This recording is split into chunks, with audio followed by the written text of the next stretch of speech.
दोस्तों, स्वागत है आपका मेरे YouTube चैनल इंग्लिश बाबू पर। और आज मैं फिर हाजिर हूँ आपके साथ एक नई स्टोरी लेकर।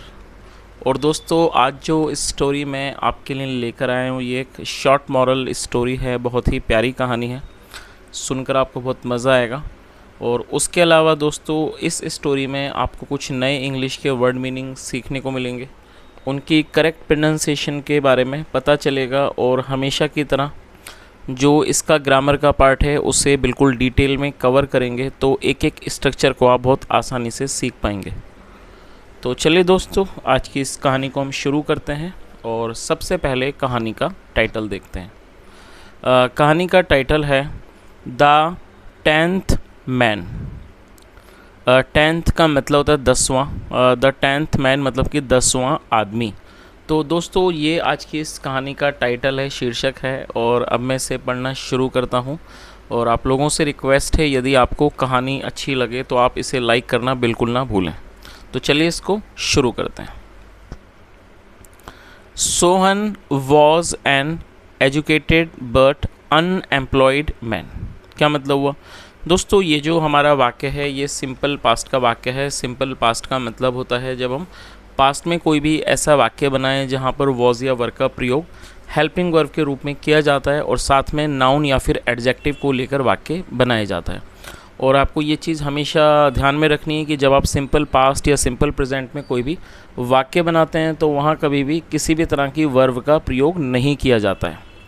तो इस लाइन का क्या अर्थ हुआ? Sohan was an educated but unemployed man.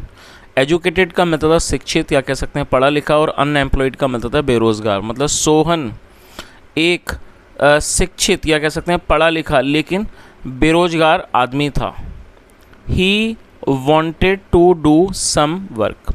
दोस्तों, ये जो हमारा वाक्य है ये पास्ट इंडेफिनिट का अफर्मेटिव वाक्य है। और आपको ये चीज़ याद रखनी है कि जब आप पास्ट इंडेफिनिट में कोई भी अफर्मेटिव का वाक्य बनाएंगे तो वहाँ वर्ब की सेकंड फॉर्म का प्रयोग किया जाता है। वांट का मतलब होता है चाहना, और ये सेकंड फॉर्म है वांटेड। और यहाँ दूसरी वर्ब को जोड़ा गया है। तो जब आप कोई भी ऐसा वाक्य बनाएंगे जहाँ आप पहली वर्ब के बाद दूसरी वर्ब को जोड़ना चाहते हैं तो पहली वर्ब के बाद आपको टू का प्रयोग करना है। टू एक कंजक्शन है और उसके बाद आपको वर्ब की फर्स्ट फॉर्म लगानी है। तो इस लाइन का क्या अर्थ हुआ? He wanted to do some work, मतलब वह कोई काम करना चाहता था। सो इसलिए वन डे एक दिन he decided to wait for the king at the palace gate. और दोस्तों, ये जो हमारा वाक्य है इस वाक्य में भी ये भी हमारा पास्ट इंडेफिनिट का अफर्मेटिव वाक्य है। यहाँ दो वर्ब का प्रयोग किया गया है। पहली वर्ब है डिसाइड जिसका मतलब होता है निर्णय करना, फैसला करना, और ये सेकंड फॉर्म है।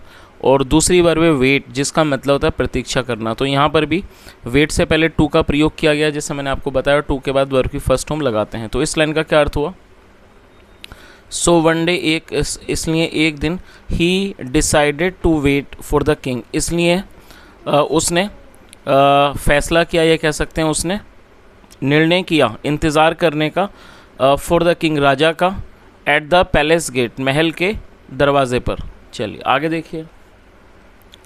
ही thought that he would talk to him about the job. दोस्तों, ये भी पास्ट इंडेफिनिट का अफर्मेटिव वाक्य है। थिंक मतलब होता है सोचना, और ये थिंक की सेकंड फॉर्म है थॉट। ही थॉट उसने सोचा, दैट कि he would talk to him कि वह उनसे बात करेगा, अबाउट द जॉब मतलब कि नौकरी के बारे में। सो नेक्स्ट डे इसलिए अगले दिन Sohan was standing outside the palace gate and waiting for the king. क्या मतलब हुआ? सो इसलिए नेक्स्ट डे अगले दिन Sohan was standing outside the palace gate. और दोस्तों, ये जो हमारा वाक्य है ये पास्ट कॉन्टिन्यूस का वाक्य है जहाँ वॉज वर्ब के साथ फोर्थ फॉर्म लगाई जाती है। इसलिए जो सोहन था वो खड़ा हुआ था आउटसाइड द पैलेस गेट महल के गेट के दरवाजे के बाहर, and waiting for the king और राजा का इंतज़ार कर रहा था। और दोस्तों, यहाँ पर आपको एक छोटी सी चीज़ का ध्यान देना है। जब आप वेट का प्रयोग करते हैं और वेट के बाद यदि आपको कोई भी ऑब्जेक्ट दिखाई देता है तो वहाँ पर फॉर का प्रयोग किया जाएगा कंजक्शन के रूप में। और यदि ऑब्जेक्ट नहीं होगा तो आपको फॉर का प्रयोग नहीं करना है। तो आप इस चीज़ को नोट कर लीजिए कि जब आप कोई भी वाक्य बनाते हैं और वाक्य में आप वेट का यूज़ करते हैं वर्ब के तौर पर और उसके बाद कोई ऑब्जेक्ट आएगा तब आपको फॉर का प्रयोग करना होगा, और यदि ऑब्जेक्ट नहीं होगा तो आपको फॉर का प्रयोग नहीं करना होगा। चलिए आगे देखिए।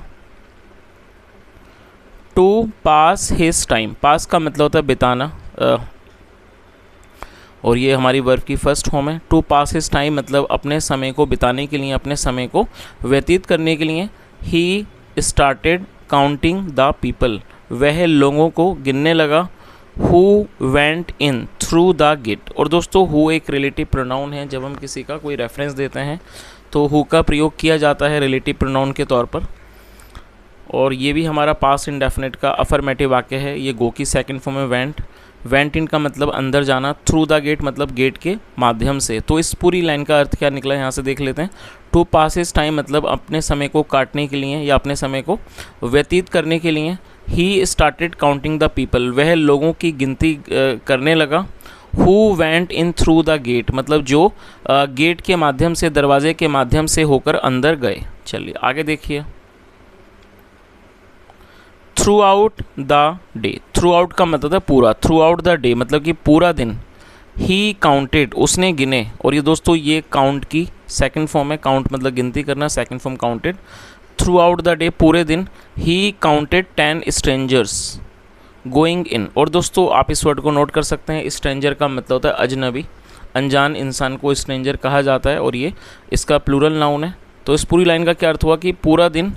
He counted 10 strangers going in, उसने 10 अजनबियों को, अनजान लोगों को अंदर जाते हुए उसने उनकी गिनती की। By evening,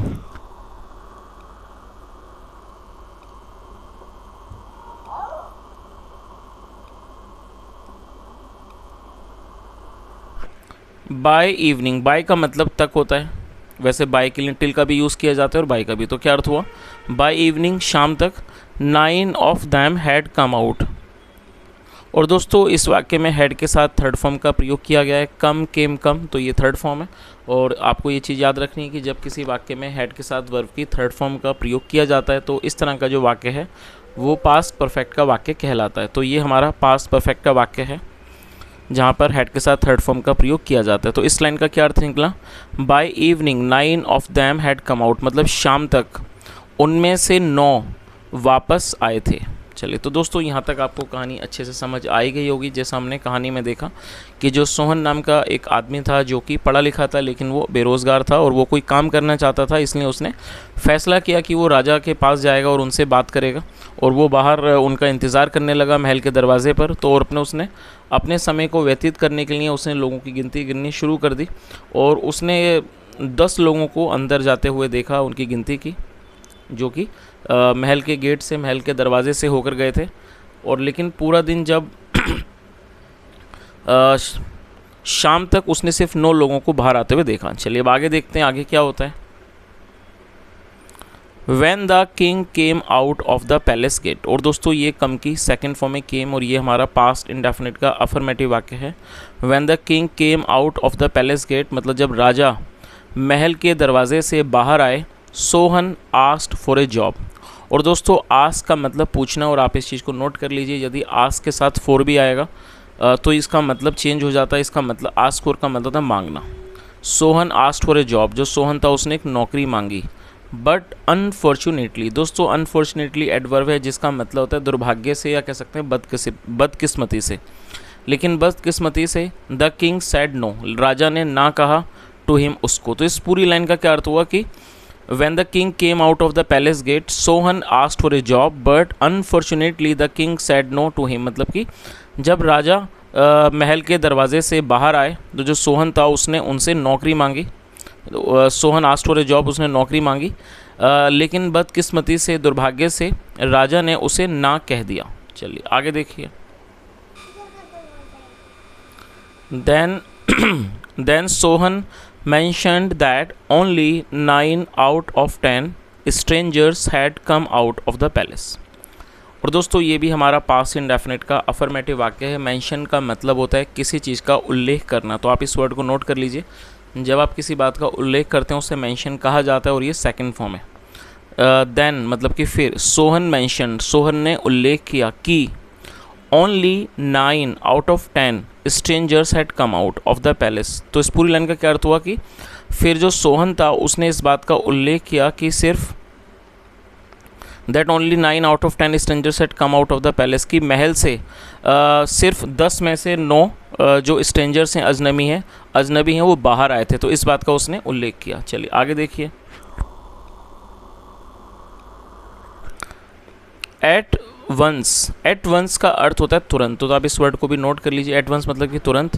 the king ordered his soldiers, order का मतलब होता है आदेश देना और ये सेकंड फॉर्म है, मतलब कि तुरंत जो राजा थे, the king ordered his soldiers, his मतलब उन्होंने अपने सिपाहियों को आदेश दिया, टू सर्च ढूंढने का, फॉर द मैन उस आदमी के लिए। तो इस पूरी लाइन का क्या अर्थ हुआ कि at once the king ordered his soldiers to search for the man, मतलब कि तुरंत राजा ने अपने सिपाहियों को उस आदमी को खोजने का आदेश दिया। The man was found hiding in the Kings chamber. दोस्तों यहाँ किंग के बाद एपेस्ट्रॉफी एस का प्रयोग किया गया है, जिसका मतलब होता है काके की। यदि हम किसी के साथ नाम या व्यक्ति के साथ को जोड़ना चाहते हैं तो वहाँ पर काके की के लिए एपेस्ट्रॉफी एस का प्रयोग किया जाता है। किंग्स चैम्बर का मतलब हुआ राजा का कक्ष। तो इस पूरी लाइन का क्या अर्थ हुआ? The man was found hanging, जो आदमी था उसे छुपा हुआ पाया गया, इन द किंग्स चैम्बर, राजा के कक्ष में। और दोस्तों ये जो हमारा वाक्य है इसको मैं थोड़ा सा बता देता हूँ, शायद ये छूट गया था। ये हमारा पास्ट इंडेफिनिट का पैसिव वॉइस का वाक्य है। जब हम पास्ट इंडेफिनिट में कोई भी पैसिव का वाक्य बनाते हैं तो वहाँ पर वॉज वर्ग के साथ वर्ब की थर्ड फॉर्म का प्रयोग किया जाता है। तो यहाँ वॉज है, साथ में थर्ड फॉर्म लगाई गई है, तो ये हमारा पास्ट इंडेफिनिट का पैसिव वॉइस का वाक्य है। तो इस पूरी लाइन का क्या अर्थ हुआ कि जो आदमी था, the man was found hiding in the Kings chamber, मतलब आदमी को राजा के कक्ष में छुपा हुआ पाया गया। ही वॉज एन एनिमी स्पाई। दोस्तों स्पाई को आप नोट कर लीजिए, स्पाई का मतलब है जासूस और एनिमी मतलब दुश्मन। He was an enemy spy, वह एक दुश्मन जासूस था। Who had come to kill the king, जो राजा को मारने के लिए आया था। चलिए आगे देखिए। The king was very happy with Sohan and made him his own bodyguard. क्या अर्थ हुआ? The king was very happy with Sohan, जो राजा थे वो सोहन से बहुत ज़्यादा खुश हो गए, उस सोहन से बहुत ज़्यादा खुश थे। And made him his own bodyguard, और उसको उन्होंने अपना खुद का सुरक्षाकर्मी बना लिया। चलिए तो दोस्तों ये जो कहानी थी मैं उम्मीद करता हूँ आपको अच्छी भी लगी होगी, समझ भी आई होगी। वैसे इसमें कोई मॉरल नहीं है, लेकिन इस कहानी का यदि हम मॉरल देखें तो यही मॉरल है कि कोई भी व्यक्ति जो व्यक्ति समझदार है और वो अपनी सूझबूझ से अपने लिए कोई ना कोई रास्ता बना ही लेता है। जैसा हमने इस कहानी में देखा कि जो सोहन नाम का व्यक्ति है, जो कैरेक्टर है इस कहानी का, उसने अपनी बुद्धि से अपने लिए एक नौकरी का इंतज़ाम कर ही लिया। So friends, this was the story, and if you really enjoyed the story and if you really want to appreciate my work, so I request you to just like this video and subscribe the channel.